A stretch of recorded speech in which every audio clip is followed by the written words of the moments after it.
If the British Empire and its Commonwealth last for 1,000 years, men will still say this was their finest hour.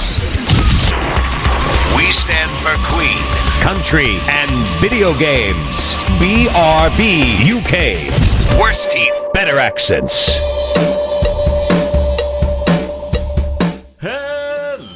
Hello, and indeed, ahoy, hoy, ladies and gentlemen, and welcome to episode 254 of BigRedBarel UK. I am Dan, one of your hosts. Hello, good evening. Hello. Good morning or good afternoon, depending on what, thing you're up to. All right, Truman Show. Whether about you're listening to us having breakfast or a spot of dinner or even a cheeky little bit of dinner. I refuse to call it supper because that's for people even more middle class than me. It's not just me here, as always, this week. It's also, as always, Timothy Hibbs. Hello. How you doing? Yeah, alright, sir. How's you? Yeah, alright, I think. Yeah, I think. It's been a bit of a funny week. A funny week? It's been a bit of a funny week. Were you laughing? I shan't bore you with the details, but actual reality could have done with replacing with some virtual reality this week, just saying. Oh, well, I had some virtual reality, so I was okay. Oh, good. Good for you. Hanging out with Jamie Rockway again. And over there, it's Coleman. Hi! How are you? I'm good. I've been looking at some Rule 34 for Jimbo and the Jet Set.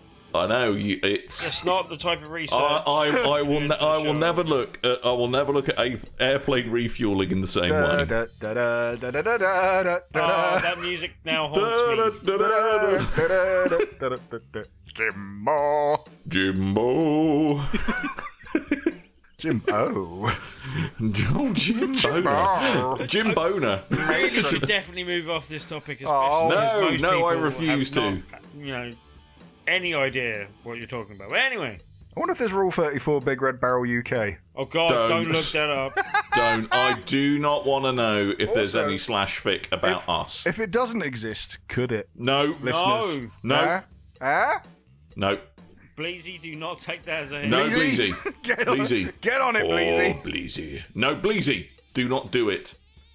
No. Stop it.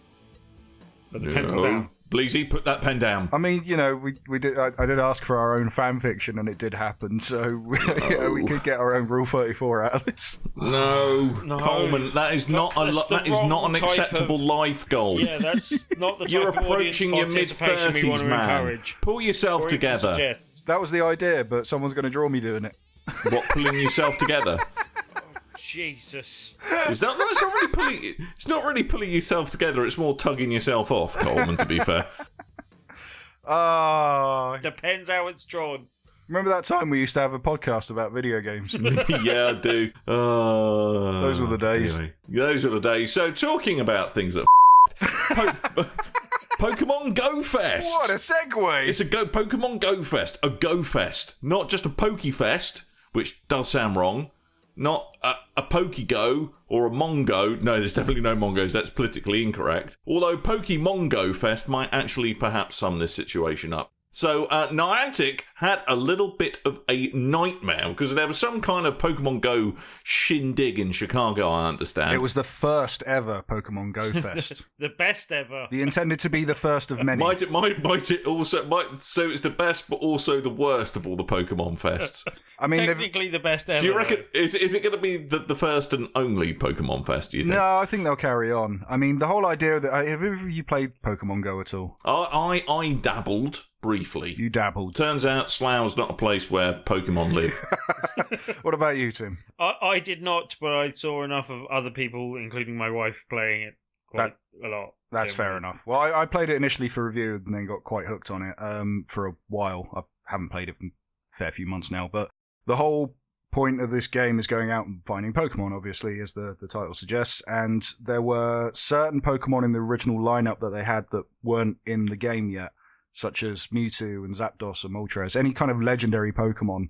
So the whole point of the Pokemon Go Fest was to announce the legendary Pokemon, and you could all team up together and catch them. And it didn't quite work out according to plan because If you've ever been to a video games event or some kind of event where there's a large gathering of people all using their mobile phones, the signals tend to drop pretty quick. I can tell you that is a recipe for success, Coleman. If only if your goal is to isolate people from being able to connect to the internet, thereby giving them a much-needed break from the forever connected lifestyle in which we live. That wasn't the point of it, was it? No. Think every New Year's, but Right. with Pokemon involved. Yeah. So the whole point of this was people were going to pay $20, go in and meet up and hear all the new Pokemon Go news and meet up with their friends that they've made through the game and go hunt legendary Pokemon together. The problem was no one could play the game and people got very angry and they were chanting things like, "We can't play" or "Fix the game." I don't know if there was any swear words in that Good originally. chance to hear. Fix the game! Yeah, like that. And during one of these stage presentations, the Niantic CEO, John Hank, came on stage and he received a fair bit of booing. John Hank sounds pretty Do American. boo, do boo boo, do boo boo. Now, I don't know why I'm saying do. Now, you may think $20, that's not that much. And since then, Niantic have publicly apologized and they've issued refunds for people that paid for tickets and they've given them some kind of in-game loot as well, or offered them in-game loot, some refunds. But there are people that are so into this game that they may have planned travel to Chicago from other places, spent money on things like hotels and travel. No. You're doing life wrong if you're doing that. Also, there was reportedly quite a high markup of tickets from scalpers because the tickets did sell out pretty quick. So they were going for a couple of hundred. A couple of $100 for chasing pretend little things Legendary around. pretend little things, Dan. Well, I have a legendary pretend little thing, and I'm quite happy with how it is. And I've got no need to go chasing it about, the shrubbery of Slough. Well, there's no need to brag, is there, eh? No, it is exceptionally small and disappointing.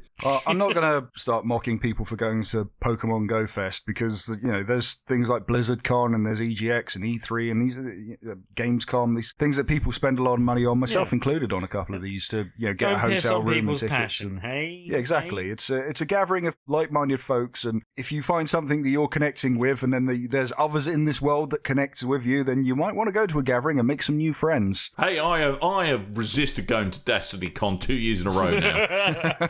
Is that a how thing? lame it is, Dan? Yes, no, it is genuinely a thing. It Is that genuinely seriously a thing, and we've not gone? Yes. We could cosplay as our dudes. Guardians. My favourite thing is there's from before the release of Destiny, there is a fat bloke dressed up as a Titan. It's amazing. His chest plate doesn't come all the way down his big belly. It is just the best thing ever. Dan, we'll get armor made to look like our own Guardians. Tim can dress up like a giant ghost and sit on our shoulder and say things like, "That wizard I'm not came putting from Tim the on moon." my ghost. And we'll call him Little Light. It'll be brilliant. Tim's looking at me very sarcastic. Call him Beta Dinklage. Beta Dinklage. Teeter Tinklage. Beta Dinklage. No, let's not do tiny person pretend voices about... Yeah, anyway, carry on. Anyway, yeah, Pokemon How Go... many more groups do you want to get some offence in for this week? Well, Donald Trump has been thoroughly outdoing me this week, so... So you got a way to catch up, yeah. Yeah, something like that. Anywho, it's not only Pokemans who are in the news. There's also simulated mans in the form of Sims 4, which is apparently coming to the Xbox One and is poised to push the Xbox One X to the edge of its very capability. Do you think that's what they're all waiting on? It's like, we really want to move Sims over to the Xbox. 42K gaming is what it's going to be.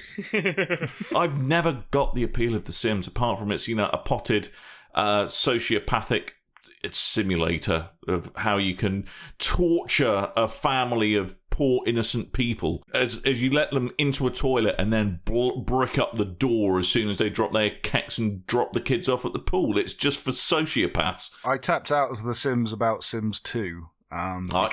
Sims 1 is when I tapped out. They did get very, they do get very addictive and they're very good. And it's one of those games like you go, I've got an hour free. I'm going to play some Sim 2. I'm going to do some modelling and stuff. And then, you look at the clock and it's 4 or 5 in the morning. I have played way too much of this game. So I had to stop myself playing Sims because it's a big old life suck, that game. It also sucks. Yeah, it's the one sim that I kind of drew the line at. It's just, I can kind of see the appeal, and I can kind of see why, other people are drawn to it, but it's just not really for me. I mean, I think it's one of those things that I'm actually surprised they've never really given it a good proper go on. I know there has been a release, but they never really got behind it, of The Sims on mobile devices, because it would make a lot of sense as a kind of pick up and play game that you have a go out while you're on a commute, for example. I can see it fitting pretty well into that. But yeah. Well, I guess they just want to give as many kind of options as possible, and that might take being a console game over a mobile game, in terms of size and file and all that type of stuff. Yeah.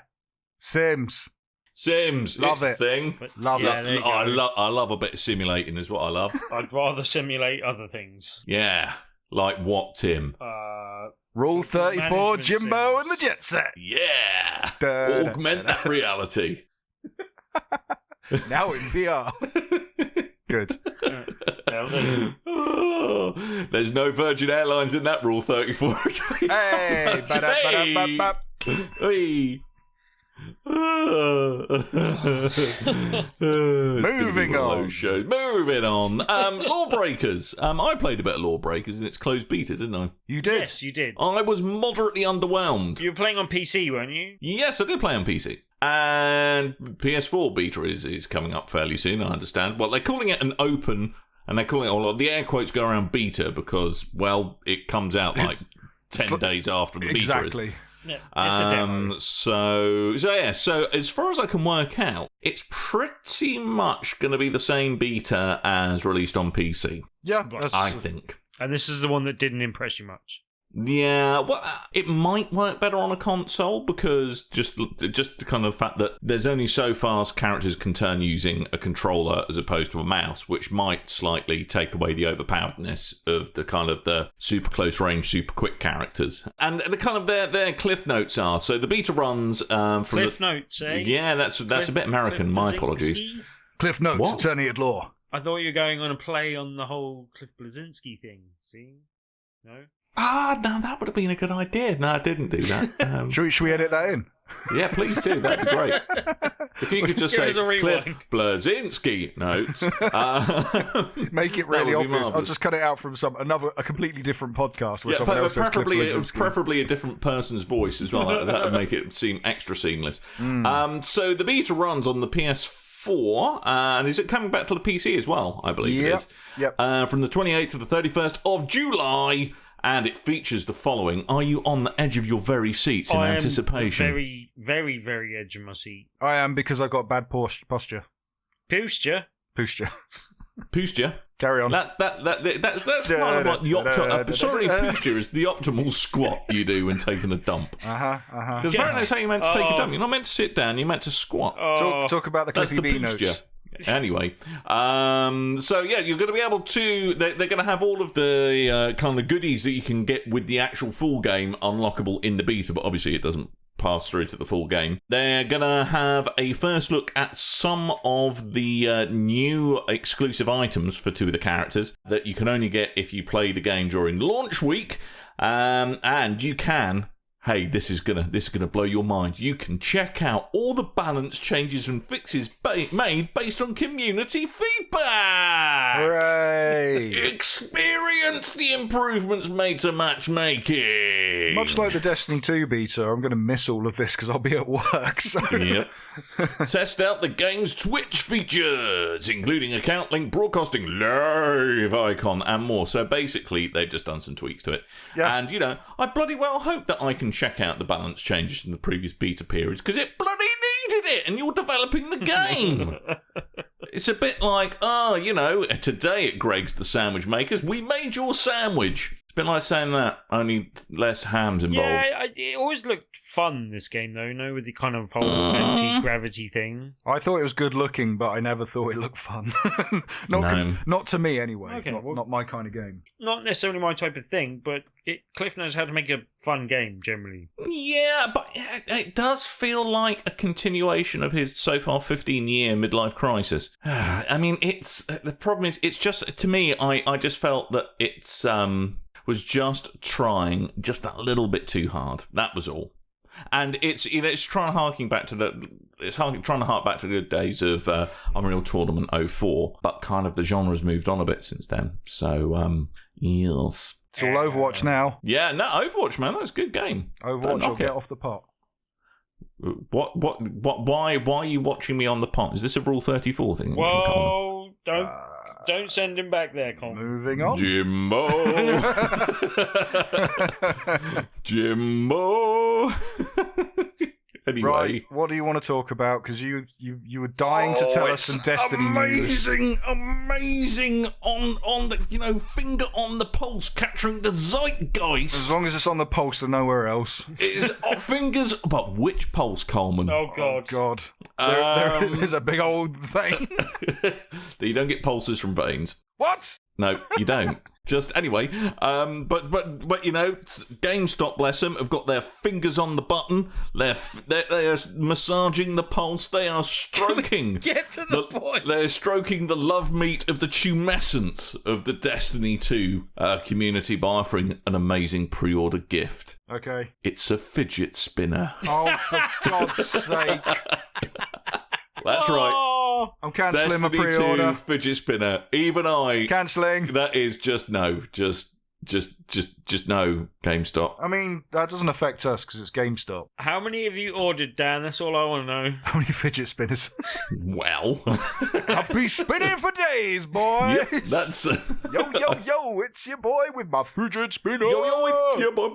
Empty scrubble with my fidget spinner. Is what I will be not doing. Even I will admit that is dumb. Okay. All right. So yes.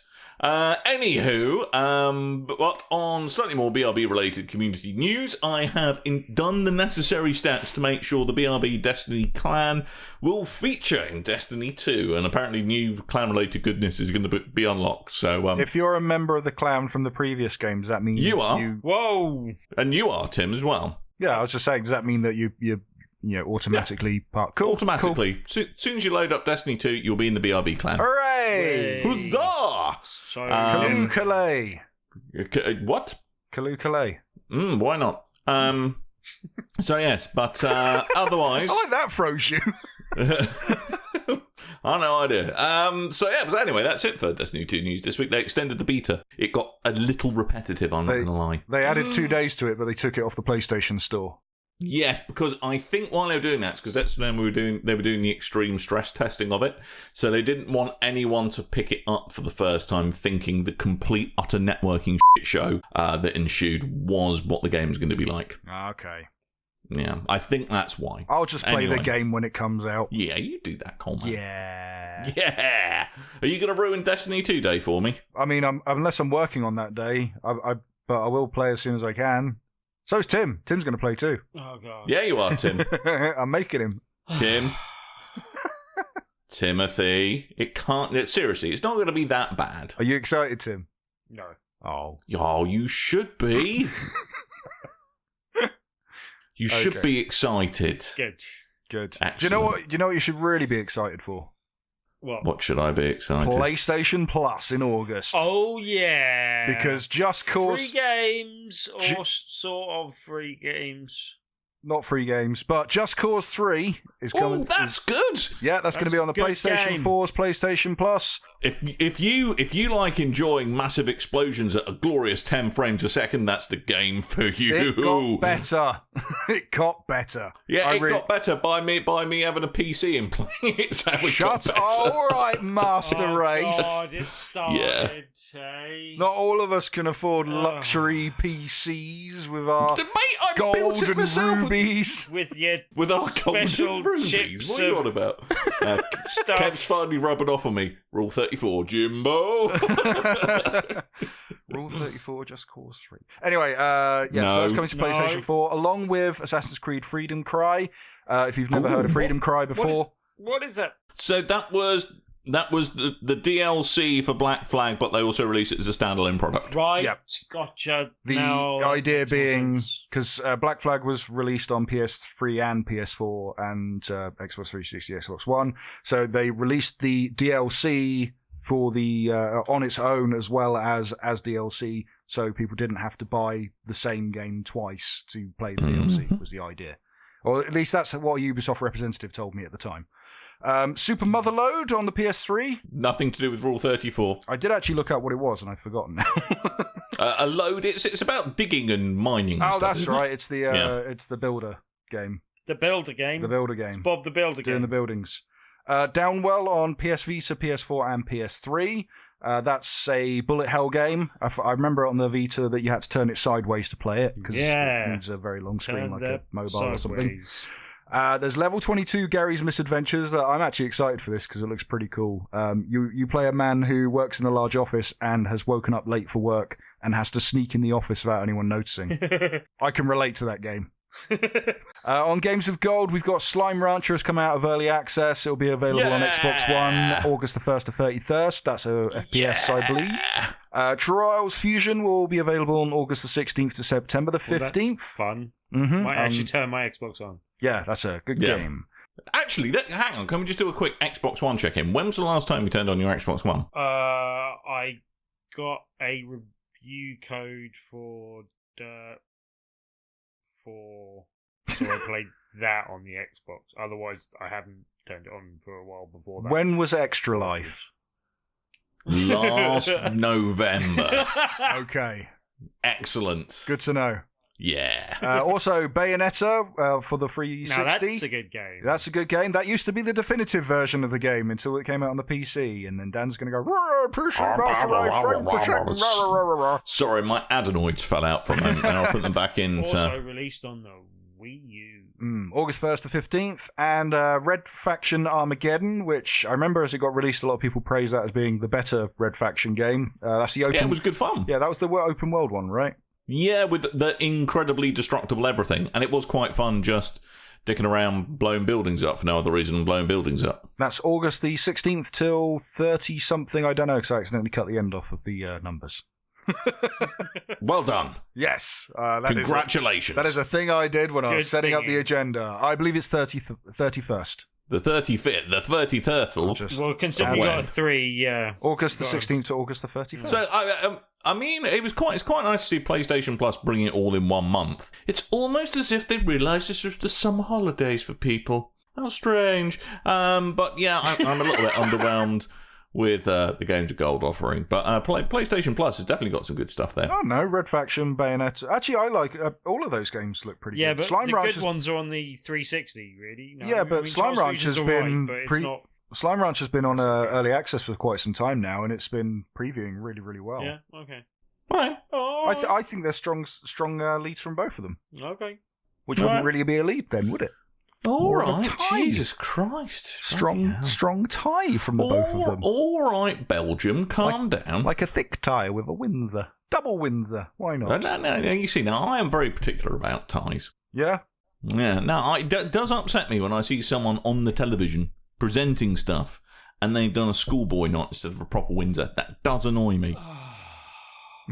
It does annoy me, and I can't explain why. Dan, you didn't wear ties in school. You had cravats.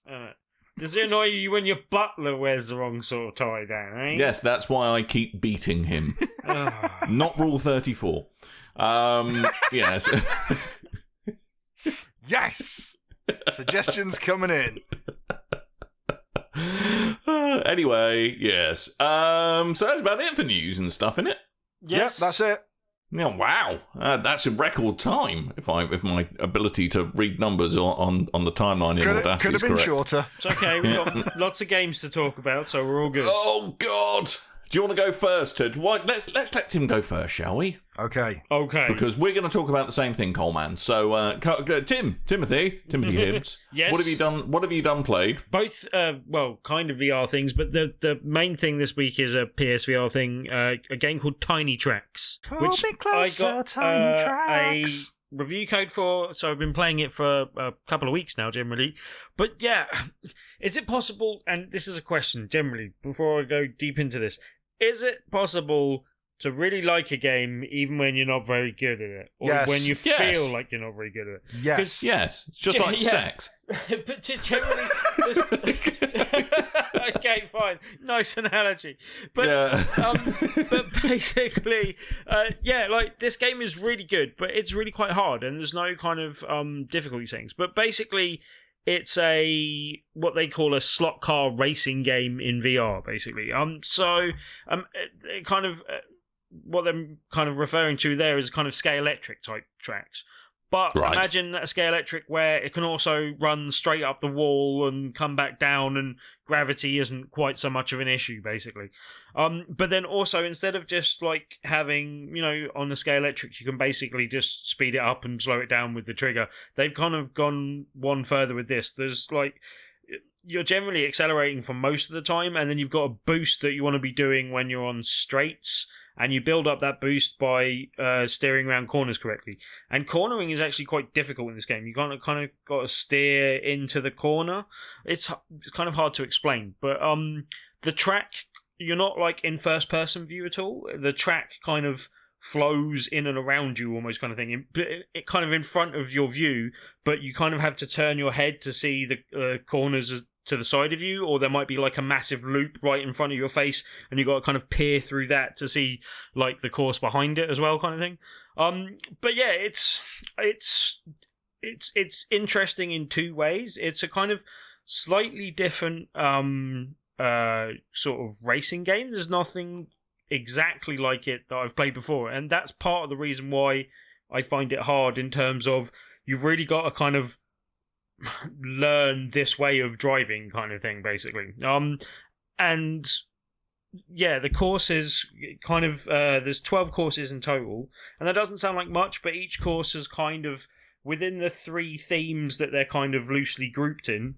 There's kind of quite a lot of variety between the tracks, and there's some common elements across, like you might see like a spiral on one track and a spiral on another that are similar, but generally each track feels quite distinctive and like it's got its own unique features to it, type of thing.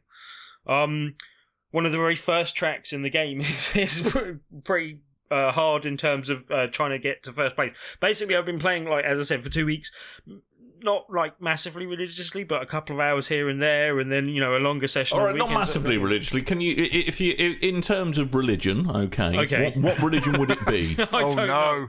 But, I suggest you don't answer that. Yes, I'll avoid that one altogether. But, Coleman, you're no fun. But yeah, like it. As I said, it's really hard, and like in all that time, I'm really pleased when I get third place, kind of thing, out of 4 possible races, and I want to kind of play a bit more online now that it's out, to see if go up against people and see how it is. But you really do need to be really on it. Like one tiny mistake on one corner and you almost might as well give up, kind of thing. Like it's really unforgiving in that sense, and it could almost do, like as I said, I quite like it, and it's quite good, and there's lots of things I like about it. The track design's quite interesting, and actually like what they've done in terms of you're kind of seated in a stationary position and looking at the stuff around you, and the effects work quite well in VR. The graphics are like kind of cartoony but pop quite well in VR.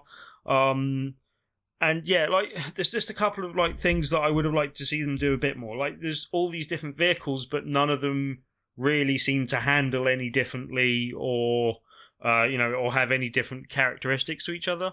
And the other thing, as I said, it could really do with like an introductory kind of AI, or an slightly easier level, so that you can, like, it's not just that it's easier. If, like, in something like Mario Kart or another, like, arcadey racing game, the difficulty levels can help teach you the skills that you need to, like, advance your driving level, and they can kind of guide you through the mechanics of the game. And you feel a bit unguided in this kind of thing by not having that progression through different levels of AI and adding new tricks to the what you're doing, type of thing. And so yeah, as I said, it feels difficult, but I really kind of like what's there, and I kind of want to stick with it to try and get better at it and play more of it, sort of thing. It's not the most expensive game in the world, just like I think £13, I think it is. As I said, I got a review code, but it was on sale on pre-release as well, basically. But it might be £12 even. But yeah, like it's there's not a massive amount of tracks, and like if you're not going to play the multiplayer, because there's no like split screen and stuff with it, because it is VR, that you're not probably going to not get the best out of it. But like as I said, I'd quite like to play a bit online, and I don't always do that but I'm going to want to try that with this, because I actually think in a lot of cases it will be easier than actually racing against the AI. But as I said, yeah, it's an enjoyable little game and definitely worth possibly checking out, basically. Oh, also, I should mention it's made by Future Lab, who made Velocity previously on like Vita and stuff, basically. Remember that? And I think it came out on PS4 eventually as well. Oh, okay. I like Velocity. I was just going to segue to Tim's next game, because I like oxymorons. Go on then. Infinite Minigolf. It's mini yet infinite. Yes. What the shit is that about, Timothy? It's mini golf, Right. and in the case of the first set of tracks, you're actually in like a Tracks. sorry, set of holes, which that Courses. sounds even worse. Holes. That's going to put you somewhere Just else. holes. So it's the first set of holes, so it's just a bit of grass with a load of holes in it. Well, not really. Right. You're in a kind of a house, Course. and everything. Is that the word you're looking for? Course. No, you're in a house that's giant sized, and everything around you is massive. But it's and called big, mini. basically. But it's yeah. Well, you're miniature golf, but mini basically, yeah, it's. Am I going to feel like the game is mocking me because of my big monkey fingers? Well, possibly. I But might. yeah, anyone that knows, like a mini golf game, kind of what you're getting here. It's a very, short putting course where you generally want to try and get a hole in one on most of the holes, probably. But yeah, this is kind of in the opposite to Tiny Trax. It's kind of easy to pick up and play type thing. This is available without PSVR. It's just a game that has a PSVR mode. And again, it's not first person, it's just behind the thing and kind of puts you in the environment that you're in. As I said, the first one's like a giant house. There are like haunted ones and other ones, but the infinite side of it also refers to the fact there's a course builder in it as well. And you can download levels cross-platform as well, like across, you can download PC levels on PS4 and stuff like that, basically. So, like the infinite side of it is the fact that, there's going to be an ever-increasing amount of courses, different courses and holes that you can play, basically. But yeah, I think so far, and I don't know if this is a counter with things that have been uploaded or just the ones that are in the game, it's saying that I've got like 2,800 and something odd holes to go. Yeah. So yeah, there's a fair bit of game there, basically, and the VR portion is alright. As I said, it doesn't put you in first person view. You're just kind of behind the view. It does seem a bit weird, and I tried it out of this anyway, but it's a bit weird at like you being able to see further down the hole kind of thing. You can't really Rule 34, Rule 34, Rule 34. You can't always tell where you need to be ending up, and kind of Rule 34, Rule 34. Some knowledge of what's going on. But it's got like weird like upgrade things that come into play as well. Like it's got like a glue thing where you can tap X to just like stop on a dime. You can have a rocket that like speeds you up. A jump pad thing where you can jump over things, and so there's all sorts of like power up stuff going on as well. And I'm not so sure how I feel about that stuff, but yeah, the rest of it, like it plays okay for what it is.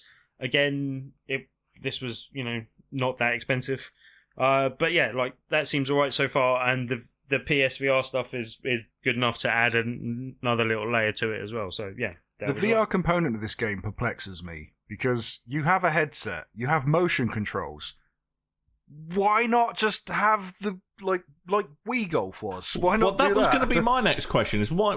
Surely, so it doesn't use the Move controllers or anything such like that for moving the golf club around. I haven't been prompted to, and I don't think it's indicated that I could. But I'm not entirely sure. Have you even tried, Timothy? Yeah. Well, this has got like stick control where you're like pulling back on the right analog stick and pushing forward to. Oh God! I'm trying to avoid saying things that's going to have you screaming launch 34. I was going to launch your balls. It's not going to help in that situation. You know what I mean? Like anyway. Lord.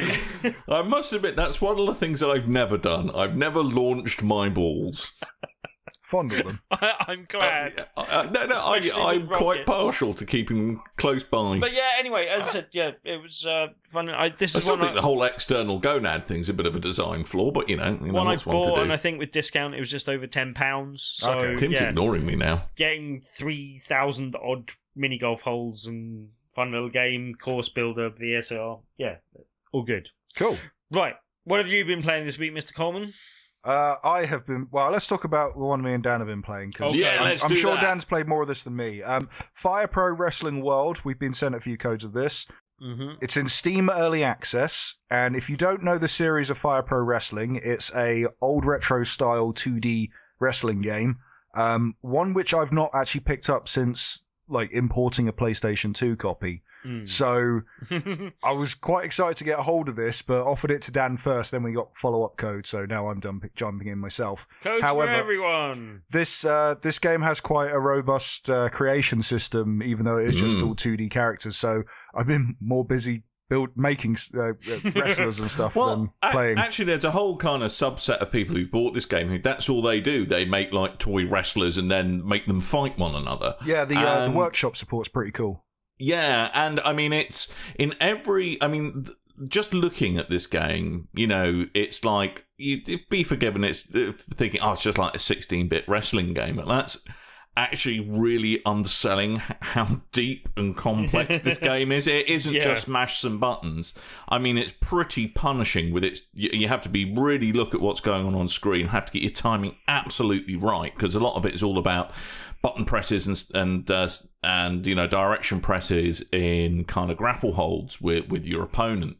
And there are such a massive moveset. I mean, it's almost a bit overwhelming is what I found. And, you know, it's the core mechanics of this game are really solid. It's a really fun game to play. It's kind of like what, I forget the name of the game. I did a Big Red Ramble on it a little while ago, but there was a company that put together a blocky 3D type of wrestling game that harkened back to the days of WWF No Mercy and WrestleMania 2000, because some people claim those are the greatest wrestling games of all time and all the new ones don't add up. So they try to basically recreate that on modern day consoles, and not to much success. It was very slow, it was very blocky, it was very glitchy.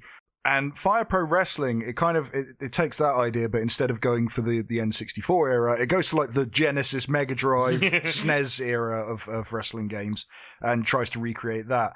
But the thing about Fire Pro Wrestling in the old days, it was known for essentially being the Pro Evo soccer of wrestling games.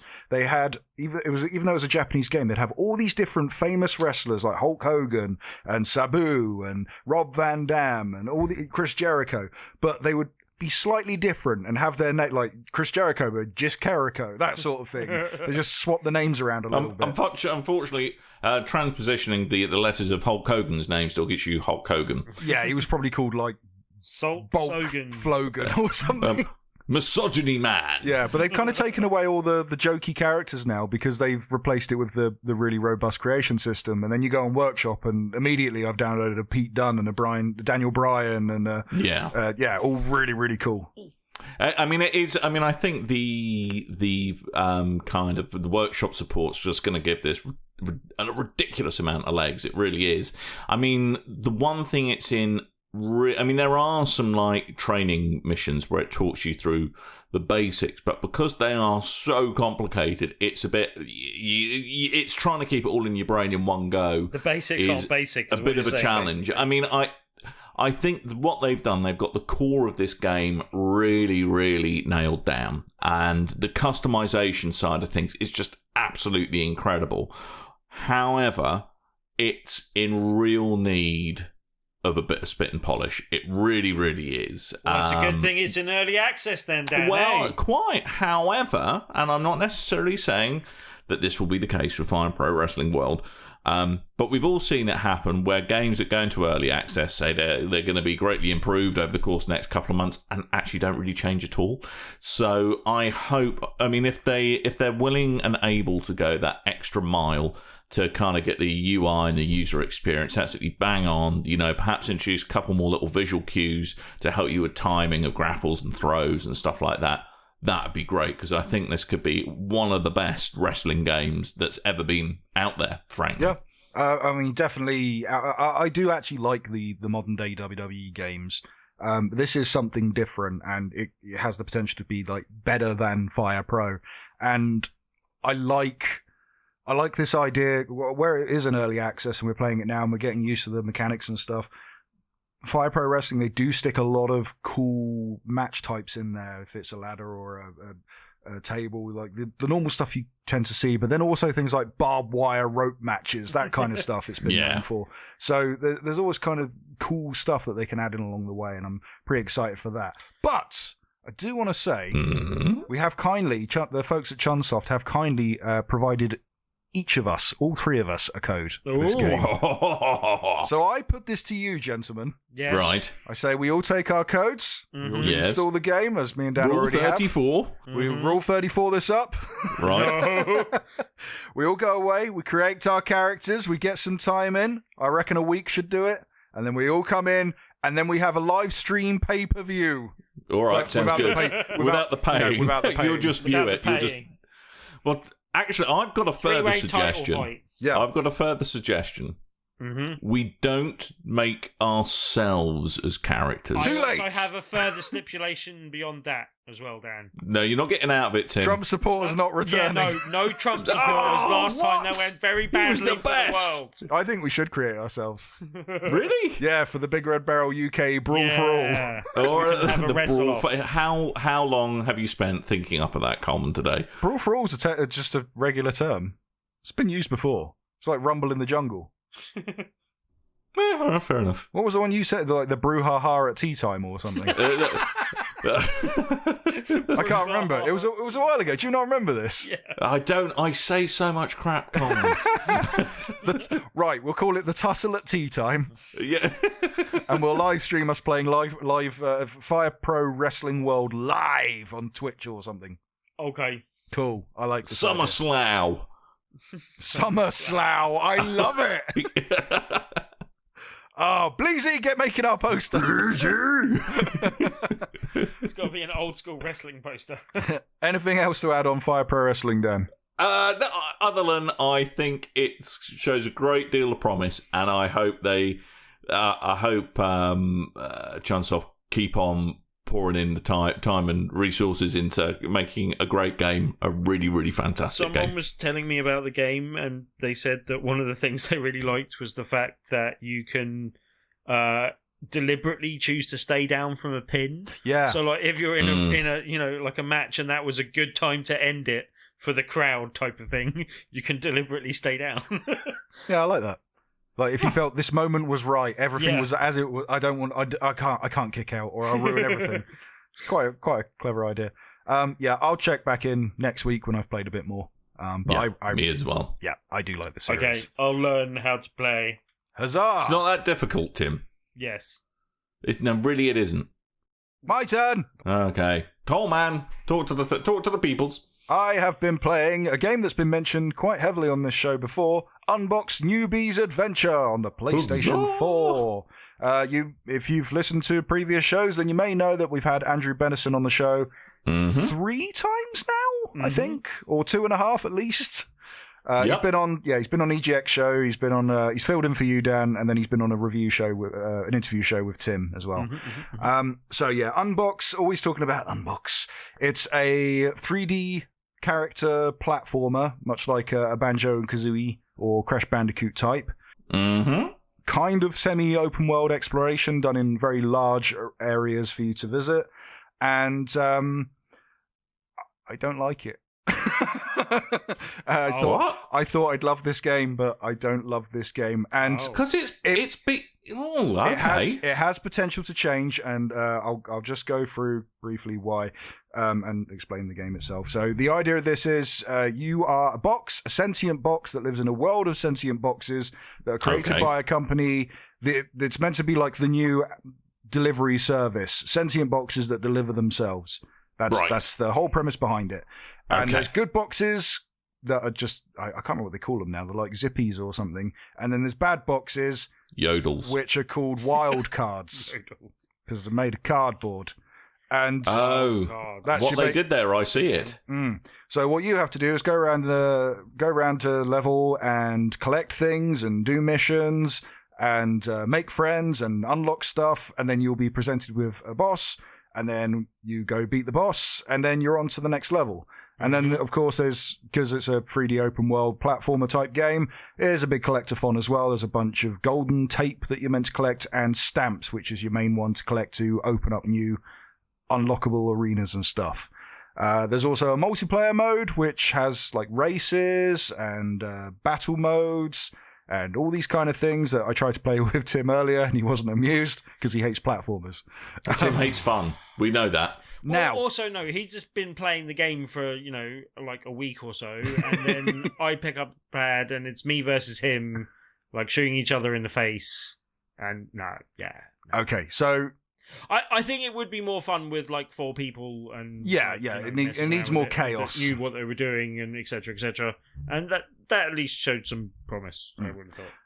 Right, now where the game falls down, because, cute characters and 3D platformer, I should love this game. I'm a big fan of Banjo and Kazooie and of the like, so you'd think I'd get along with this. The mechanics of the box is it rolls around, and because it's a box, it rolls around quite jankily because it's a cube. And that takes some getting used to. I got a bit angry with it at first. It took me a while. I found out I suck at playing it when I'm sat on the sofa and playing it on the TV. I'm much better if I'm sat at the desk and I'm closer to the screen. So I don't know if that's just my age and my input lag of my brain and my fingers. Yes, because everyone knows light is slow enough for that to make a difference, Coleman. Exactly. No, I'm telling you, that's what happens. Right. It's like when you lean forward on your seat and you get 30% faster at games. Right. Okay. Like when you lean into a corner.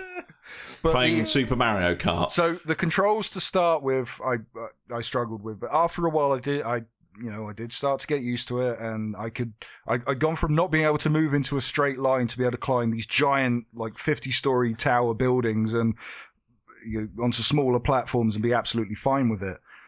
Then there was a problem with a couple of graphical glitches. For instance, one of the very earliest areas you come to, it comes up with a bridge that you're meant to activate a switch for, and then the bridge lowers, and then you cross the bridge. Simple.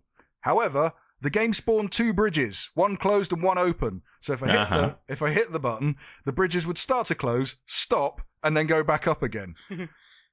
Not a big problem, because I could just jump over it turned out, and I did that. And then the next time I loaded it up, the bridges were fixed. So, okay. Using the Unbox jump thing, which you haven't really talked about. Anyway. Yeah. I'll get to that in a moment. The big problem I have is today's update stopped the game working. Right. I can't load the game up. I had to load it on Tim's console, which hasn't had the update installed yet. And when I loaded that up, my saves have gone. Right. That's what's annoying me about the game. Right. I can't play it. And if I can, my hard work's gone. Right. That's like day one. That is the most infuriating thing about any game. Taking away your progress and not being able to play it. Those are your big problems there. But they should be solved, no? I'm hoping they'll be solved, but like literally today's patch is the one that stops it working on my console. After the show I'm gonna have to uninstall it and reinstall it again and try again. But my save's gone. Like my save is gone now. That's really annoyed me because I put a fair bit of time into that and got to the next levels and it's gone. So I'm hoping that gets fixed because I really want to play more of this game. It's got an interesting mechanic to it where, as a box, you jump once with one button and then with another button you can do this method of jumping called Unbox, which is essentially a double jump. But you jump, and each time you jump, you come out of a box and you have a smaller box inside, and you can sort of chain those together. So to start off with, you can do that 6 times in a row. But those unboxes are linked to your health as well. So if an enemy attacks you, you lose one of those jumps. And then if you pick up health, you get one of them back. So like cool things like that, and the writing behind it, I really like. There's like an unlockable shop, which you can buy all your costumes and stuff, and it's called Swift's Tailoring. Nice little joke, I thought. Stuff like that I really like, but not being able to play the game, it really, really upset me that and the save progress lost. Right. So, I mean, is it up until that point, though, Coleman? How are you feeling about things? When I started off, I hated it. Right. And probably unfairly, because I was getting annoyed with the controls. It has this calypso music constantly running in the background that I muted straight off because... And everyone knows you had a horrendous experience as a small child in Hawaii. Yeah, I was beaten with a steel drum. You were, yeah. But made to wear a hula skirt I'm fine for 3.5 with calypso weeks. music, but when it's the same theme playing over and over again on a continuous loop through the main menu, the loading screen, and then the first level, it's a bit too much. So right, turn that off. Another thing is they try replicating the Banjo and Kazooie speak. So when you go and talk to a character, they don't really talk. They make noises. They go, and it displays the thing on the screen. What kind of noise would you expect a box to make, Cole? Nothing. Exactly. And it should stay that way. Yes. But the noises that they make when they talk are really annoying. So I didn't like that. Are you just a grumpy old bastard, though? Yeah, it sounds like you're just being a grumpy old git, Coleman, eh? Do you two want to play this game? Yeah, I'll give it a go. Tim, do you want to play some more of this game? I did. No, some more of this game. Well, That's Coleman, what I thought. Coleman, and as an update to your previous, it makes me play better sitting nearer to the screen, you afforded yourself 6.7 billionths of a second extra reaction time. Makes all the difference on a platformer. Right. Okay. That is 6.7 times 10 to the minus 9 seconds. That's not very many. If I were to review it right now, I'd have to give it a really low score because the ability to play the game is a basic need. Yes, so I would agree with that. Instead, what I'm going to do, because like I say, I really like the style of the game. I really like the writing. It took me a while to get into the mechanics, but after a while, you got yourself in that mind frame. It's a playable game. So I think what I need to do is I'll wait next week. I'll see if there's another emergency patch. I'll uninstall and reinstall. I'll try all the things, and then I'll get back into playing it. If that works, we're all good to go. If not, at the moment, I'm getting stressed with my Unbox experience. Aww. Which is upsetting because I really want to like the game. Well, you may still yet. You never know. Exactly. You never know. We'll give it time. Talking of time. Time. Yes. I was trying to think of what song that would lead into, but I've gone blank. Unbox. Nope. Time after time. There we go. There we go. Great. But do you know what the ultimate unit of time is? Go on then. A countdown.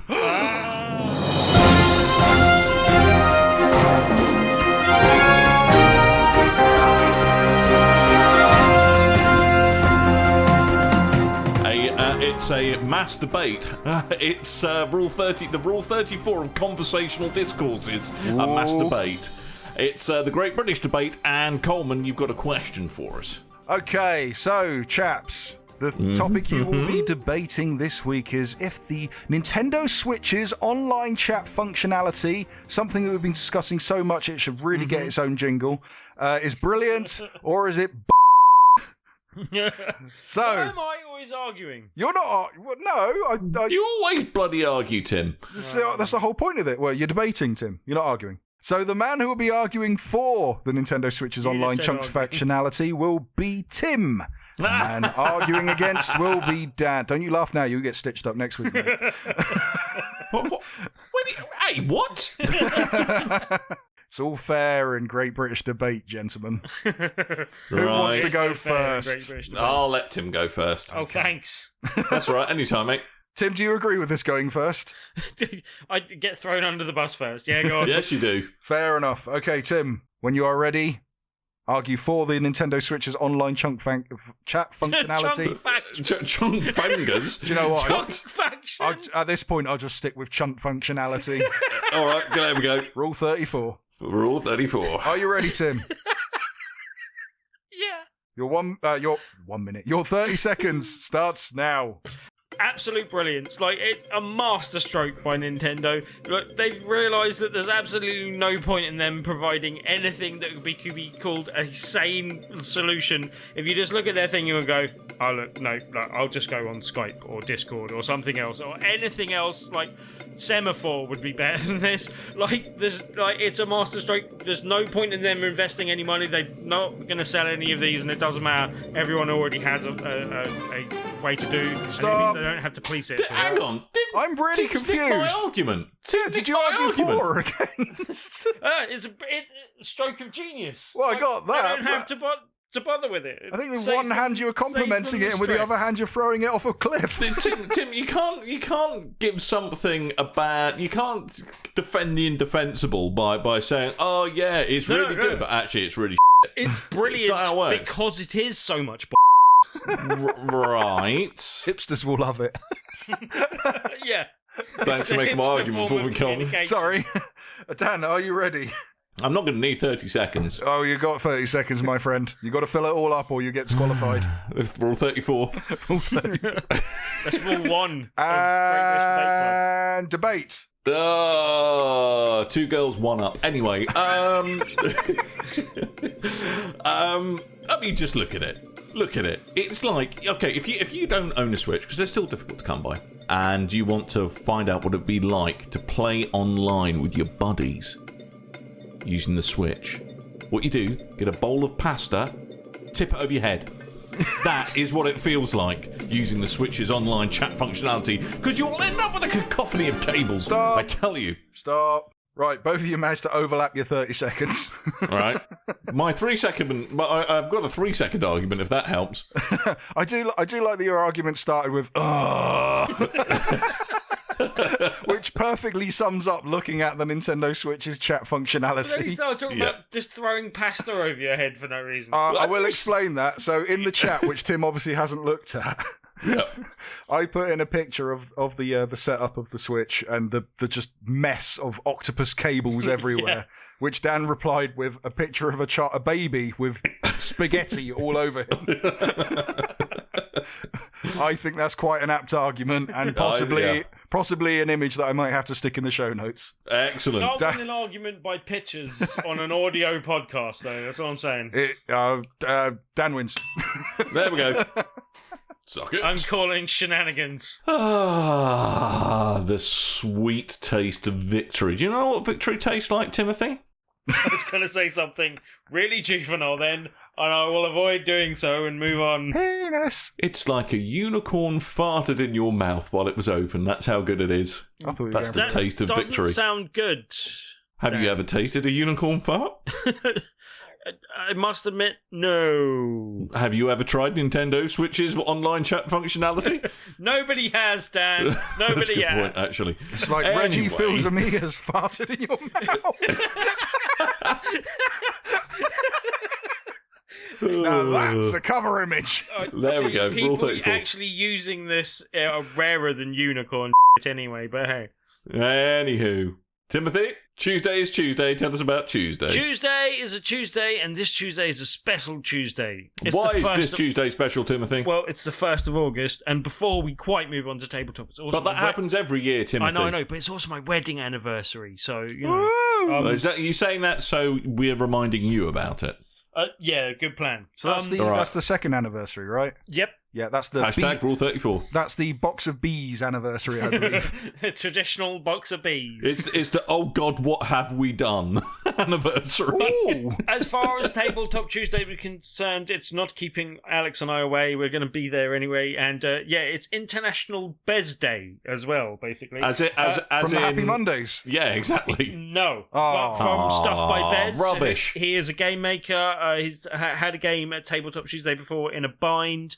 Has made a couple of other games, and is coming along primarily with Wibble Plus, which is his latest My game, preferred basically. programming language. But it's like, I think it's 7, but it's going to be more games in one deck of cards, basically, kind of thing. And yeah, like it's got some different interesting things going on the cards, and yeah, he always makes fun, quirky games, basically. Usually party games. This one's no different to that, and there's going to be that and other prizes to be won on the evening. For anyone that doesn't know, each Tuesday we have an event called Tabletop Tuesday in Loading Dalston, and each week we have a different feature game, and we usually give a copy of that game away. As I said, there will be a copy of Wibble Plus Plus given away this week, but also some other prizes that Bez is kindly donating, because we're having a bit of a party for his International Bez Day thing as well, basically. So, well, I keep on saying international. I don't think it's necessary. It's just Bez Day. But yeah. It could be International Bez Day. It could be. International Bezel Top Tuesday. I was just, adding a bit more to it. But yeah, I think just generally known as Bez Day. But yeah, come and join us for that. Possibly win a copy of the game, meet the creator of the game, and win some other prizes as well. Splendid. Hooray! Huzzah! Good. Good. Huzzah! Good.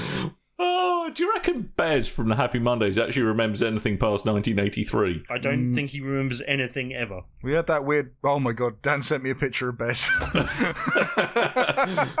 That's terrifying. He's a good lad. Oh, mate, you're twisting my melons, man. Oh, I'm twisting your melons, man. There we go. There's a picture of him looking... For that, no. Look at him. There's Bez being surprised by the presence of his own hand. That's Bez about to do the spinneroonie. Anywho. That's not fidget spinners. It's gonna step on you again. A fidget spinner sounds like a euphemism for an abortive wank, doesn't it? In your world, Dan, in your world. We want to be free to spin what we want to spin. Right. That's it. We need to move this show away from here. That's what we need to do. So we need to say thank you to the people. No one from iTunes has taken a minute out of their presumably exceptionally busy day to leave a review. So we're just disappointed in you, iTunes. That's all. Please go to iTunes and leave us a review. And while you're there, you could subscribe to the show as well, because subscriptions help as much as the. And do slag off Gardener's Question Time if you got a moment. Oh yeah, totally do that. Oh, I tell you what. What? If you go on Gardener's Question Time and you kind of reverse the day, put oldest first and start scrolling through. Jesus Christ, what did you boys do? We may have incited a bit of a review war with them. Really mean it, to be fair. It was brilliant. Yeah, it was one of the most bizarre yet most hilarious things I've ever been involved with. It's like people talking about, I tuned into this podcast to listen about dirty hoes. I was disappointed. That's a good one. Internet's the best. It's almost as good as our one review from France, which is something like, I think goes along the lines of, I love Tim. Tim is my favourite man. # drugs or something. Yeah. It's a really weird review. Okay. Oh, internet, you're the best. Anyway, we need to say thank you to some people, however. So from the forums, I would like to say thank you to Richard Kirk, Stingo, and Stealthy Joe. And from Twitter, we'd like to thank Nelly, A. Chris Talialedin? Well done. Yan? Maybe? Oh, God. Also, Will Driver and Spencer H. I'm sure you were just mildly offensive to that poor fellow. I mean, hopefully not. It'd be the third time I've done that now. Italian alien? Yeah, that's what I said. No. Mark Fawcett, Mark Brown, Michael Jones, and what have you written down? Tidge2 1080 Tidge Voselman. What? Can I just call him Tidge Voselman? Well, I was doing a bit of live streaming the other day, and he's got two 1080s, mate. He's got two 1080 Ti's, and he just started humble bragging about his PC. It was quite amazing.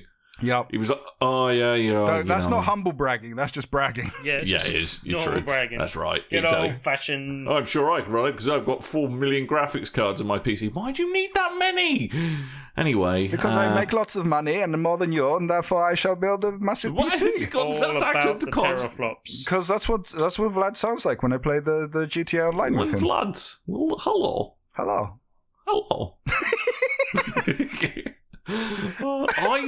I want a henchman called Vlad. That's what I want. I mean, mate, he's pretty expensive, I've heard.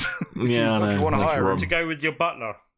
Yeah, they can have a bum fight or something. A set of assistants. I require a collection of henchmen.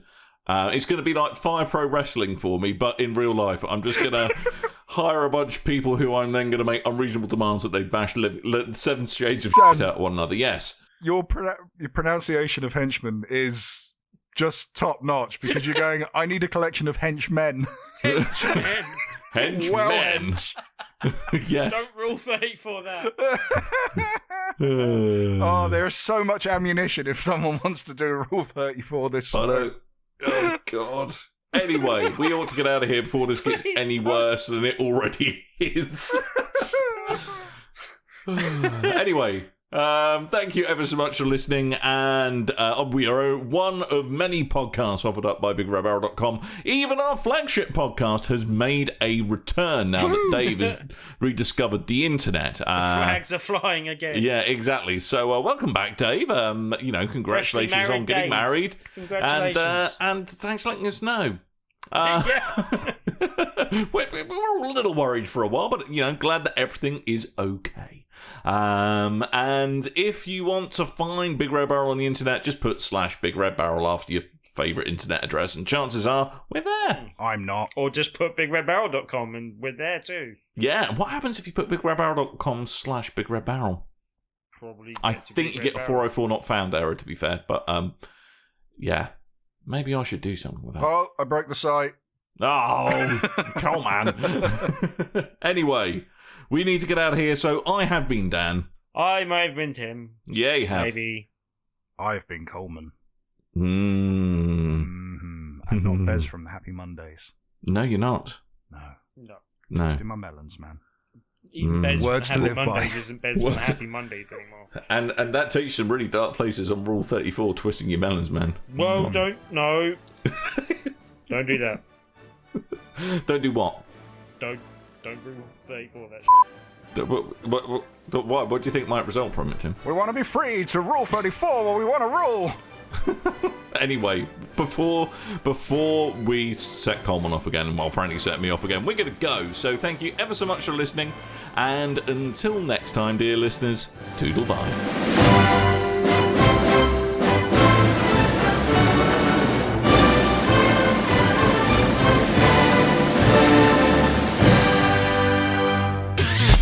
You and your ears are quite welcome. For the podcasting goodness that you just heard. Why not roll on over To BigRedBarel.com. for more podcasts? News, reviews, and videos from the biggest, reddest site on the internet. BigRedBarel.com.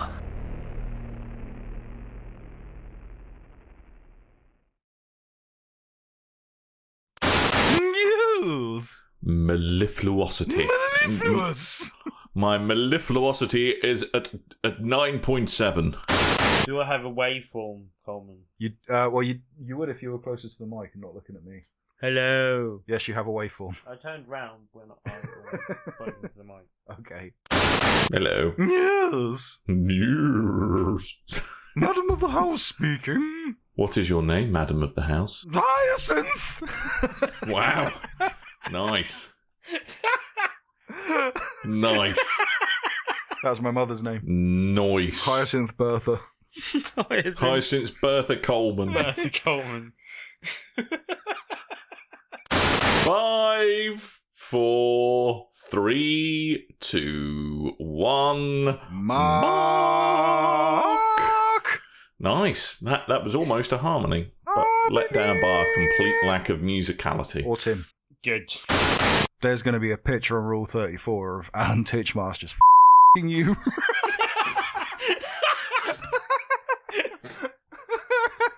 Just blur it all out, make it all pink. Ramming it into you.